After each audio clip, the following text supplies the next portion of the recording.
Bonjour à tous, c'est Gigi et on se retrouve pour une nouvelle review de Pokémon Les Voyages. Cette semaine on va débriefer l'épisode numéro 29 centré sur Koharu pour une fois, ou Chloé dans la version française. Ça fait longtemps et ça fait surtout bien plaisir.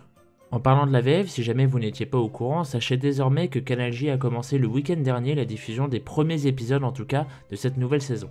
Et pour info, restez bien jusqu'à la fin de la vidéo cette fois-ci s'il vous plaît, j'ai une annonce assez importante à vous faire pour quelque chose qui arrive très prochainement. Bref, ceci étant dit, ne perdons pas plus de temps, parlons de ce nouvel épisode.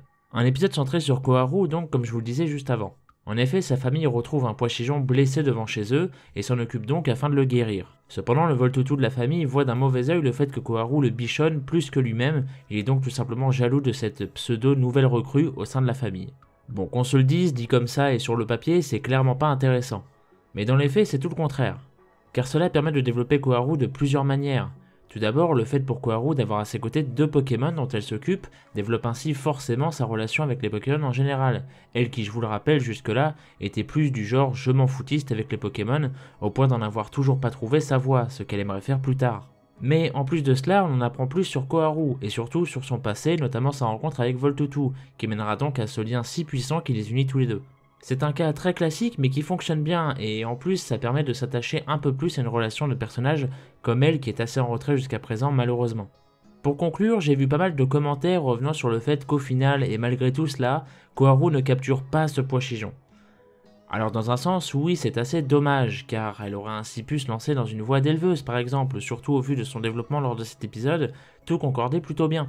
Mais de l'autre côté, et comme je vous l'ai répété, Koharu ne sait toujours pas vraiment ce qu'elle veut faire, et cet épisode va clairement dans ce sens-là, à savoir lui donner au final une idée plus claire pour le futur, qui sera très certainement donc orientée sur le dressage, voire même l'élevage de Pokémon. Au final, son chemin commence petit à petit à prendre une certaine direction, et j'ai hâte de voir le prochain épisode centré sur elle, qui sera très certainement dans cette même lignée. Et voilà, cette review est à présent terminée, merci à vous de m'avoir écouté, n'hésitez pas à me dire comme d'habitude votre avis en commentaire concernant cet épisode. Concernant cette fameuse annonce dont je vous parlais en début de vidéo, sachez que dans quelques jours, le jeudi 23 plus précisément, une vidéo exceptionnelle sur Yu-Gi-Oh sortira, j'en suis vraiment assez fier, et je vous donne donc rendez-vous jeudi prochain pour découvrir de quoi il s'agit. Sinon je tiens comme d'habitude à vous rappeler que le dernier épisode du premier best-of sur Pokémon Bouclier est sorti, il y aura une petite fiche sur laquelle vous pouvez cliquer si jamais vous ne l'avez pas encore vu. Bref, merci à tous pour votre soutien, sincèrement, et en attendant la suite, portez-vous bien, et des bisous.